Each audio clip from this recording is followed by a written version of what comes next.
He entered this relationship out of vanity, certain that everything would end when the bet was completed. But his fiancée, a woman he underestimated, hid a secret that could destroy his confidence and his empire. At the altar, the truth came to light, and nothing seemed to be under his control anymore. Now he needs to choose, continue being the man he has always been or change before it's too late. If this story interests you, subscribe to the channel to receive all our exciting stories. Continuing, the clinking of crystal glasses echoed through the ballroom of the Plaza Hotel, while Richard Morrison raised his drink for another toast. The soft light from the crystal chandeliers reflected on the Italian marble floor, creating an atmosphere of exclusive celebration. At 38, the New York businessman had just closed another $1 million contract for his construction company, consolidating his real estate empire that stretched from Manhattan to the Florida coast. To the success of Morrison Developments, another skyscraper that will transform the Miami shoreline, he announced with a calculated smile, receiving enthusiastic applause from investors and business partners.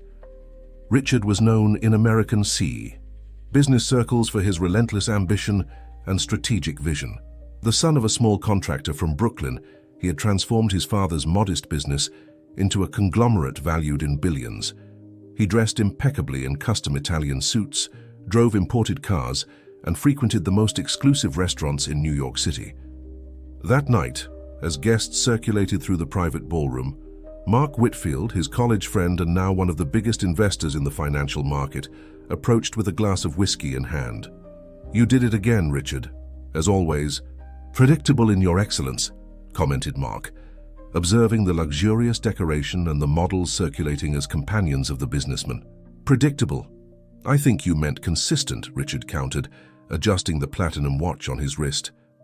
"No, I meant predictable," Mark smiled provocatively. "Look around you, everything calculated to the millimeter, from the flower arrangements to the women you choose to accompany you.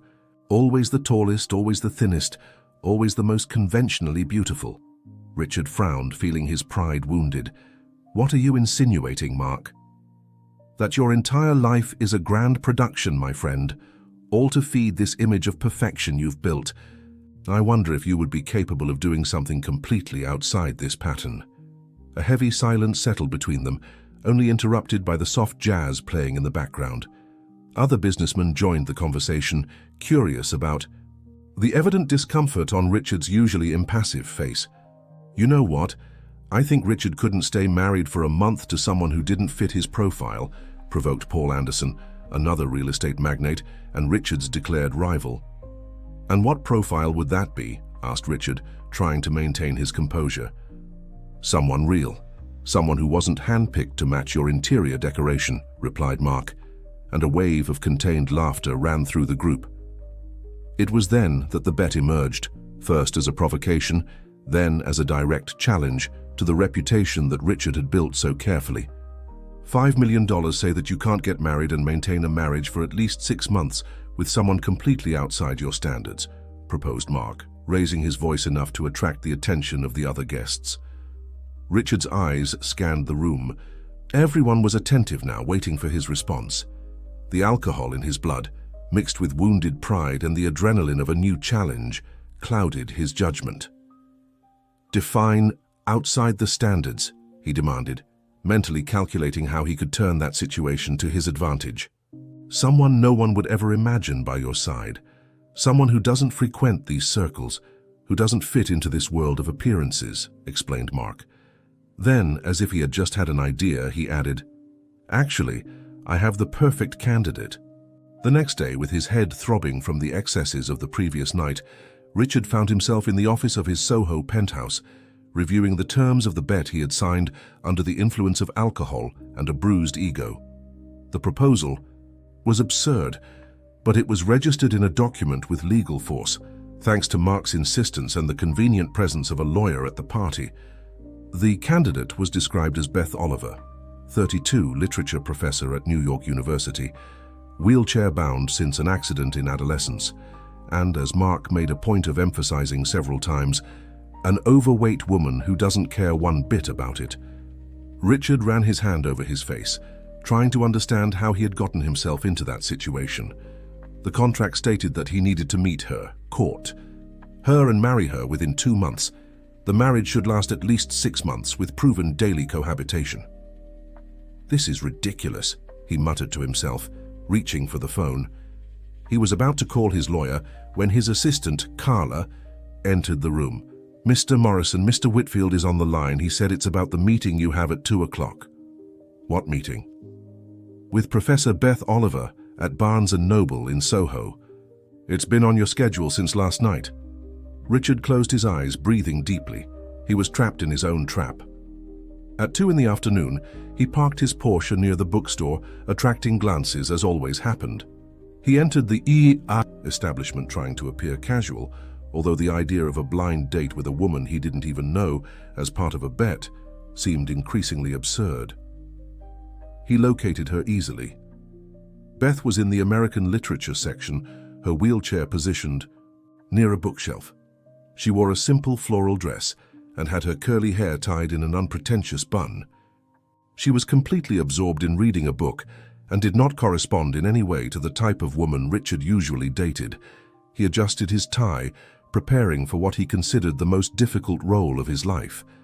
He approached with his rehearsed smile, the one he used to close important deals. "Excuse me, would you be Beth Oliver?" She raised her eyes from the book, analyzing him for a few seconds before responding. "And you must be Richard Morrison, the millionaire who accepted the most ridiculous bet I've ever heard in my life," she replied, calmly closing the book. "Please sit down. We have a lot to talk about regarding this absurdity that your friend proposed to me yesterday." Richard's smile froze. That meeting would not be even close to what he had planned. "So you already know about the bet," Richard said, sitting in the chair in front of Beth. The bookstore was quiet at that hour, with only a few customers scattered among the shelves. "Your friend Mark was surprisingly honest," Beth replied, placing the book on the table. "It was a copy of Joan Didion. He told me everything. The party, the provocation, the $5 million, and the challenge to marry someone outside your standards. I was impressed with the creativity, I must admit." Richard studied the woman in front of him. Beth had penetrating brown eyes and an expression that mixed intelligence and challenge. Despite her simple appearance, there was something in her posture that radiated confidence. She was not the type of person who was easily intimidated. "Look, about that," Richard began, but she interrupted him with a gesture. "Let's spare ourselves the embarrassment, Mr. Morrison. I'm not interested in participating in your little game of male ego." The businessman felt simultaneously relieved and, surprisingly, a little disappointed. "Then why did you agree to meet me?" "Curiosity," she replied, leaning back in her wheelchair. "I wanted to meet the man who considered, even for a moment, using another person as a piece in a bet. And besides, Mark mentioned that you make substantial donations to social causes. I thought we could reach a more productive agreement than this facade marriage." Richard adjusted in his chair, intrigued. The donations were true, although they were mainly for tax deductions and building a public image. "What kind of agreement?" "I am the coordinator of an accessibility and inclusive education project at the university. We need funding to expand to public schools in New York. If you're willing to direct part of those $5 million to the project, I can help you get out of this embarrassing situation without losing the bet." "How exactly?" "We'll say there was a whirlwind romance.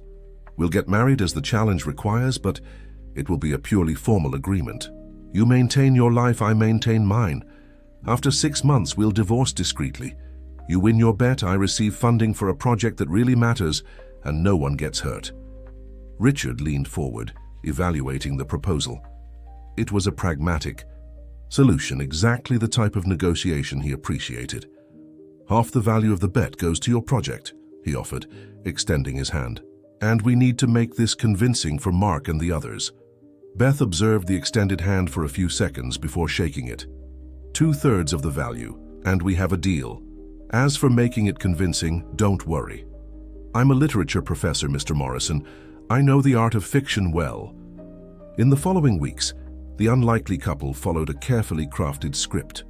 Dinners at selected restaurants, appearances at cultural events, photos discreetly leaked to social columns. The story they built was of an unexpected romance between the businessman and the professor who met by chance in a bookstore. "You really know your classics," commented Richard during dinner at Tavern on the Green in Central Park. It was the third week of their dating, and he was genuinely surprised by Beth's ability to maintain interesting conversations on any subject. "Lucky for you," she replied with a half smile. "Imagine if, besides being in a wheelchair and fat, I was also boring. It would be the complete nightmare for someone like you." Richard choked on his red wine. "Are you always so direct?" "Always. I thought you had already noticed that. You know what else I've discovered about you in these weeks, Richard? You are much less authentic than you think you are." "What do you mean?" "I've observed how you treat the waiters when you think I'm not looking, how you talk on the phone, with your employees when you think I'm distracted, how your eyes inevitably follow women who fit your standard when they pass by us. There is a public version of the great Richard Morrison, and there is the real man. The difference between the two is greater than you admit." He placed the glass on the table, feeling strangely exposed. "And you don't have a public persona too, the determined professor, the tireless activist," he countered, trying to regain control of the conversation. "Of course I do. The difference is that I'm aware of it," she responded serenely. "Unlike you, I haven't convinced myself of my own propaganda." The marriage was held 2 months after the first meeting, as stipulated in the bet. A small ceremony in the Brooklyn Botanic Garden, only with close friends and family. Mark served as best man, observing with curiosity the interaction between the couple. For someone who had known Richard for so long, there was something disconcerting about seeing him next to Beth, not because of her appearance, but because of the way she seemed to exert an influence that no one had achieved before. "You look different," commented Mark during the reception, while they observed Beth chatting animatedly with Richard's sister. "It's the new suit," replied Richard, averting his gaze. "It's not the suit." There's something in your gaze, almost as if you were genuinely interested. "Don't be ridiculous, I'm just playing my role as we agreed." But as the weeks turned into months, the line between acting and reality began to become increasingly thin. Richard and Beth established a routine in his Soho penthouse. The rooms were adapted to accommodate the wheelchair, and he was surprised by the ease with which he adjusted to the new dynamic. Beth continued teaching at the university and coordinating her project, now with substantial resources thanks to the agreement. Richard continued managing his real estate empire, but something had changed in the way he conducted business. The conversations with Beth about business ethics and social responsibility began to influence his decisions, although he did not openly admit it. On a Sunday afternoon, 4 months after the marriage, Richard found Beth on the terrace of the penthouse, watching the sunset over the New York skyline. "Mark called early this morning," he commented, sitting next to her. "He said he's impressed with how long we're maintaining the charade." Beth continued looking at the horizon, the wind lightly tousling her hair. "And what did you answer?" "That some charades are easier to maintain than others." She turned to face him, her eyes scrutinizing his face as if looking for something specific. "You know what's interesting about charades, Richard?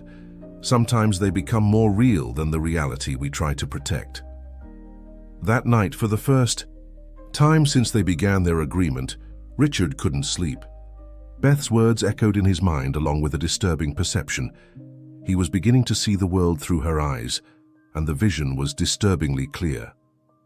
The next day, during a meeting with investors about a new venture that would remove a traditional community of artists in Brooklyn, Richard surprised everyone, including himself, by questioning the social impact of the project.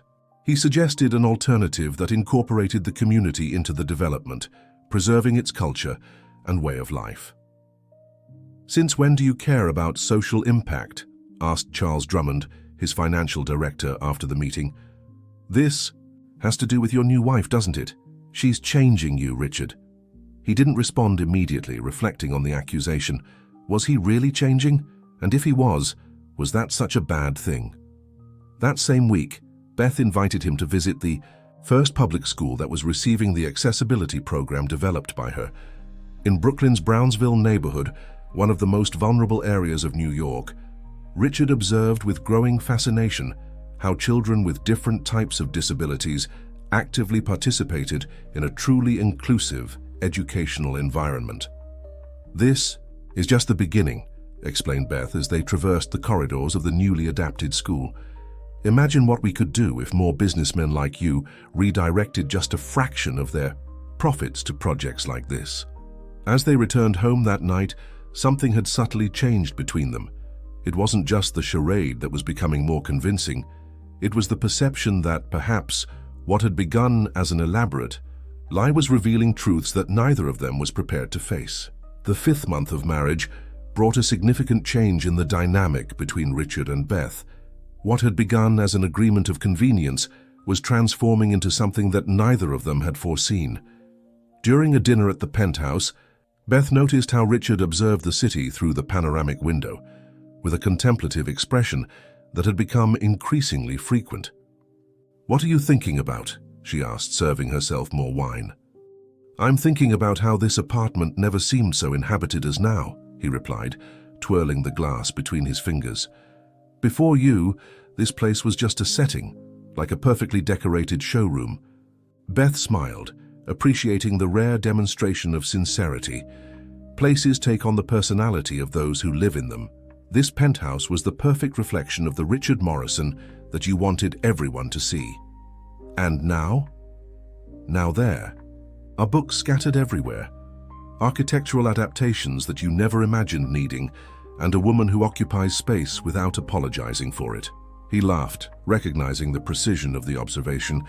Beth's presence had indeed transformed the minimalist and impersonal environment into something much more welcoming and authentic.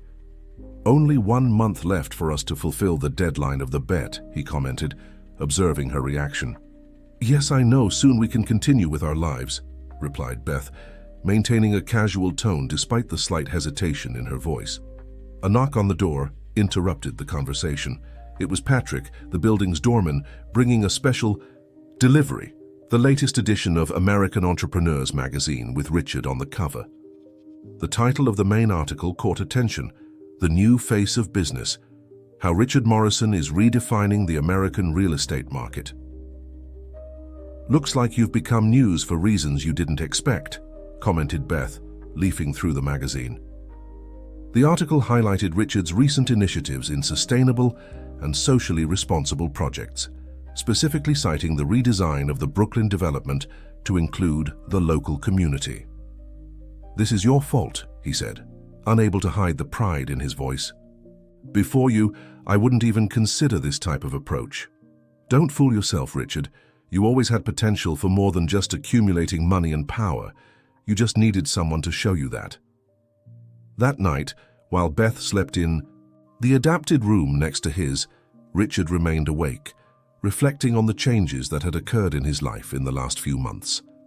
It wasn't just his approach to business that was different. It was his worldview, his values, his priorities. The next morning, news shook the American financial market. The giant rival developer, Anderson Ventures, was about to acquire protected areas in the Adirondacks through a complex operation that circumvented environmental laws. The scheme had been exposed by an anonymous whistleblower, and the company's president, Paul Anderson, now faced serious accusations. "Was it you?" asked Beth as they watched the coverage of the scandal on the news.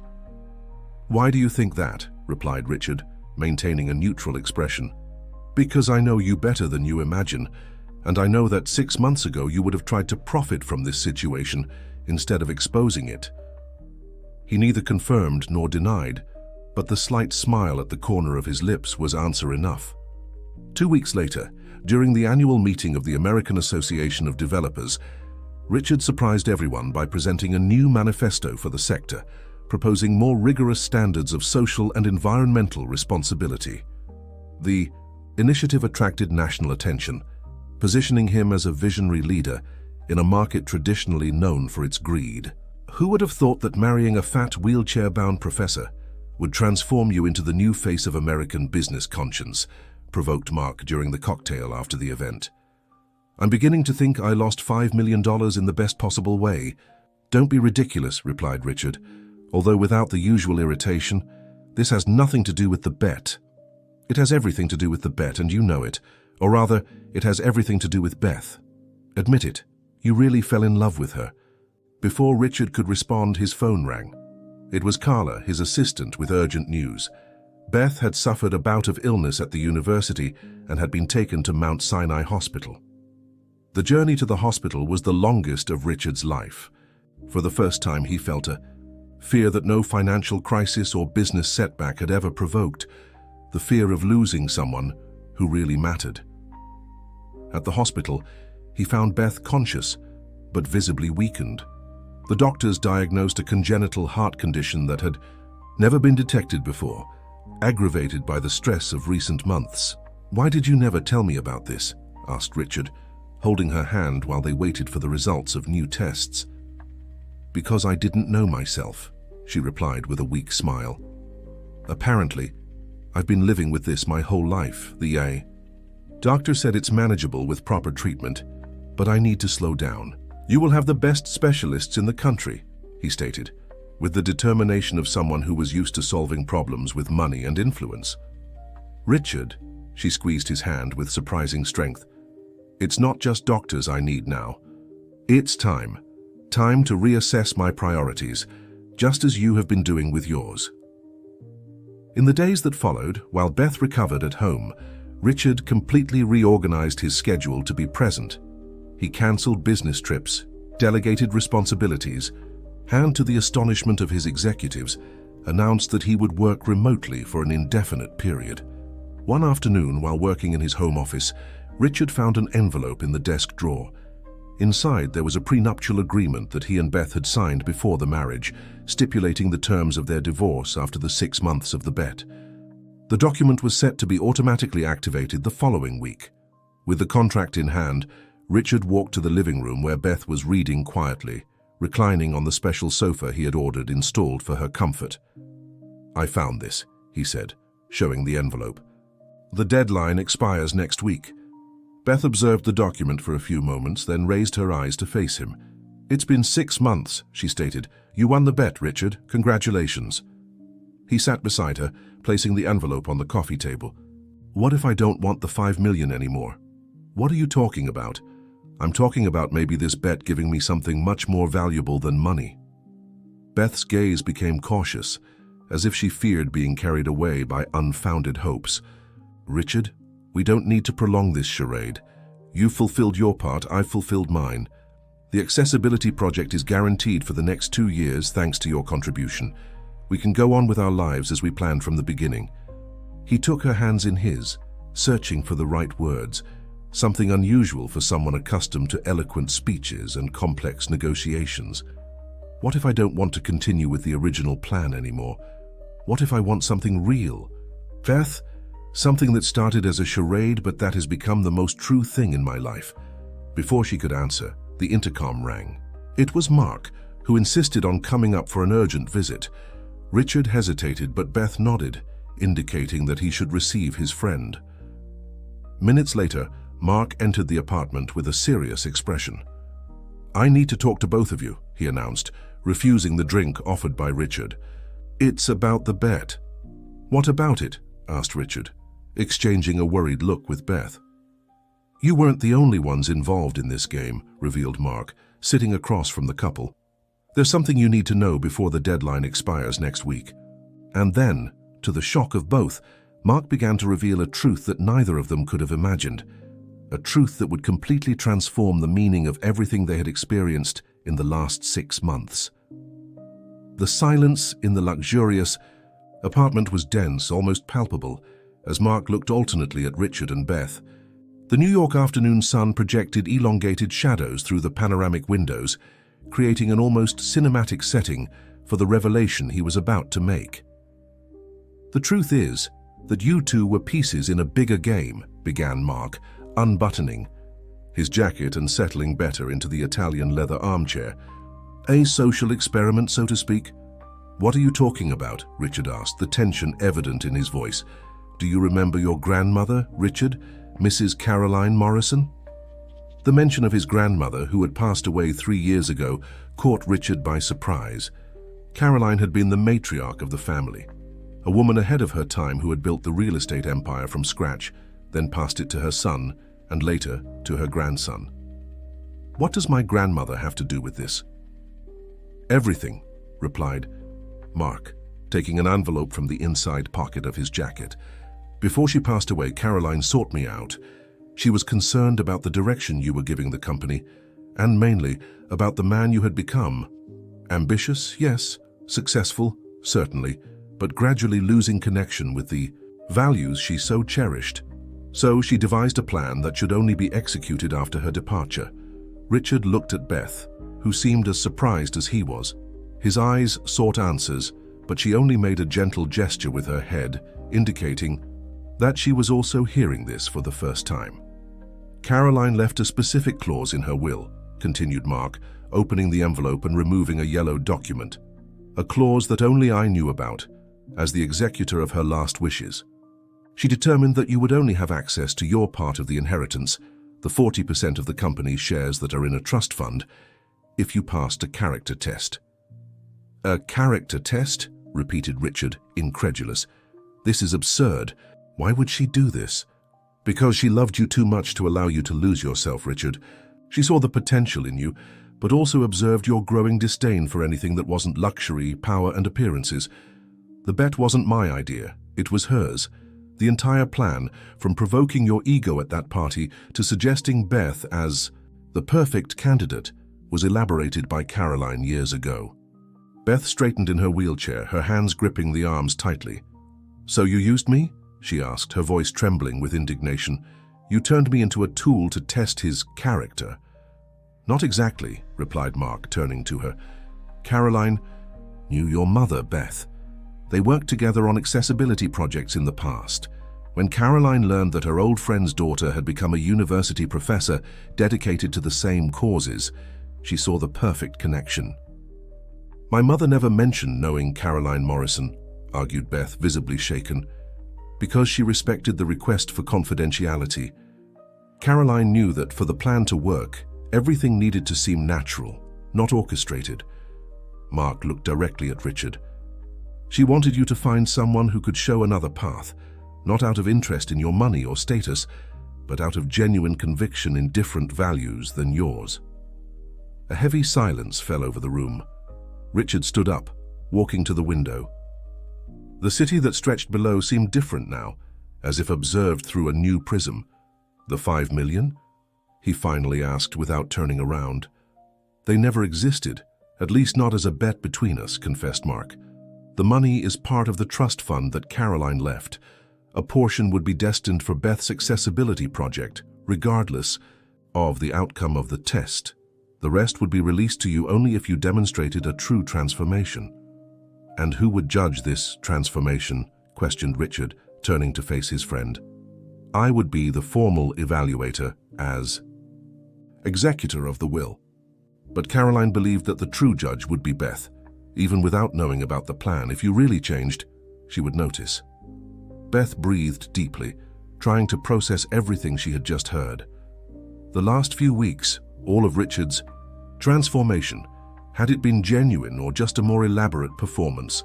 And my illness, my heart condition, was that also part of the plan? She asked, with bitterness in her voice. "Of course not," replied Mark, seeming genuinely shocked by the suggestion. "That was an unforeseen event." "How can I believe you after all this manipulation?" Beth questioned, tears beginning to form in her eyes. "How can I believe in anything that happened in the last 6 months?" Richard approached her, kneeling, to be at the level of her eyes.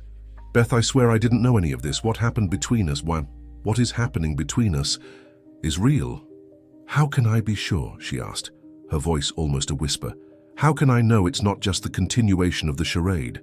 That you didn't discover your grandmother's plan beforehand and are just playing by the rules to ensure your inheritance?" Richard looked at her, then at Mark, and finally at the document in his friend's hands. "Mark, what happens if I give up the inheritance now? If I renounce my grandmother's money?" "What?" Mark seemed genuinely surprised. "We're Talking about a billionaire value, Richard. Practically control of the company. Answer the question, insisted Richard. What happens to the money if I renounce it? According to the will, it would be divided among the social projects that Caroline supported, including Beth's. Without hesitation, Richard stood up and picked up a pen from the side table. Where do I sign to renounce? Are you crazy? Asked Mark, astonished. You can't be serious. I've never been more serious in my entire life, replied Richard, with a serenity that surprised everyone, including himself. If Beth can't believe that what I feel is real because there's an inheritance at stake, then I'll eliminate the inheritance from the equation. Richard, think carefully, intervened Beth, equally surprised. You don't need to do this to prove anything. He turned to her, taking her hands in his. I'm not doing this to prove something, Beth.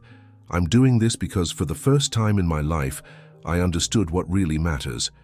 My grandmother's money helped me build an empire, but it was you who helped me build a purpose. And between the two, there's no possible comparison. Mark observed the scene, visibly moved. Caroline predicted many things, but I'm not sure if even she could have predicted this, he commented, storing the document. Richard, you don't need to renounce anything. The deadline for the test ends today, not next week, as I said, and you definitely passed. What do you mean? Asked Richard, confused. The real test wasn't if you could marry someone outside your standards for 6 months. It was if you would be capable of seeing beyond appearances, of valuing qualities that can't be bought, of placing principles above profits. And your gesture now just confirmed what was already clear to anyone who observed your actions in the last few months. You really changed. Beth looked from one to the other, her heart divided between indignation at the manipulation and the gradual understanding that something genuinely transformative had occurred. If all this was a test, then what is the final verdict? She asked, looking at Mark. The final verdict isn't up to me, not even to Caroline, who conceived all this, he replied, walking to the door. It's up to the two of you now. The bet is over. What happens from today forward is completely authentic and depends only on the real choices you make. With these words, Mark said goodbye, leaving Richard and Beth alone to process all the revelations and decide what would be the next chapter of the story that, even beginning as a charade, had unexpectedly become true. The New York sunset bathed the apartment with golden tones when Beth finally broke the silence that had settled after Mark's departure. So all this time, it was an elaborate scheme by your grandmother, she said, still trying to assimilate the magnitude of the revelation. It seems so, replied Richard, sitting on the sofa next to her wheelchair. Although I must admit that I'm not completely surprised. My grandmother was always a brilliant strategist. It was she who really commanded everything, even after passing formal control of the company to my father. She must have loved you very much to care so much about your future. I think so, but that doesn't justify the manipulation. You were involved in this without your consent, and that's unforgivable. Beth reflected for a few moments, then turned her chair to face Richard directly. You know, initially I agreed to this arrangement because I saw an opportunity to get funding for a project that mattered. I used you as much as I was used, she admitted. The difference is that at some point along the way I began to see the man behind the facade, and I liked what I saw. Richard moved closer, hesitant, as if he feared breaking something fragile and precious that existed between them. Beth, regardless of how it all began, what I feel now is real. The man I am today is different from who I was 6 months ago, and that's thanks to you. Not to my grandmother, not to an inheritance, not to a bet. To you. She extended her hand, touching his face gently. We need to start over, Richard. No contracts, no bets, no manipulations. Just two people getting to know each other without any hidden agenda. And how do we do that? In the most honest way possible, she replied, a slight smile forming on her lips. Hello, my name is Beth Oliver. I'm a literature professor at CMCU, an accessibility activist, wheelchair-bound since I was 16, and I confess that I'm beginning to fall in love with a certain businessman I met in a bookstore. Richard's smile widened, his eyes reflecting a serenity that was new but perfectly natural. Pleased to meet you, Beth. I'm Richard Morrison, a businessman in the process of discovering that there's much more to life than contracts and profits. And I'm definitely in love with a professor who turned my world upside down. A year later, the accessibility project initiated by Beth had expanded to more than 50 schools throughout New York State, with plans for nationwide reach. Morrison developments under Richard's new leadership had become a reference in sustainable and inclusive urban development. The couple had renewed their vows in an intimate ceremony on the banks of the Hudson River, this time by their own choice and with promises that came from the heart. At the small party after the ceremony, Mark raised a glass for a toast. To Caroline Morrison, who even after her departure from this world, achieved her last and most important victory, transforming her grandson into the man she always knew he could be. And to Beth, who without knowing, was the most important piece in this game, not because of her wheelchair or for being outside the conventional standards, but for her intelligence, strength, and authenticity. To love that is born in the most unexpected places and flourishes despite the circumstances. Cheers. As the glasses clinked around, Richard looked at Beth, his eyes communicating more than words could express. What had begun as a cruel bet had transformed into the greatest victory of their lives, not measured in millions, but in moments, growth, and true love. End of story. Dear listeners, we hope that Richard and Beth's journey has touched your hearts. To continue experiencing equally moving stories that explore personal transformations and unexpected loves, we've prepared a special playlist that you can find by clicking on the link to the left of the video. If this narrative resonated with you, don't forget to subscribe to our channel and leave a like on this video. Every day we bring unique stories that explore the complexities of life and the surprising paths of love. Share in the comments if you have witnessed or experienced personal transformations as profound as Richard's. We're excited to read about your experiences.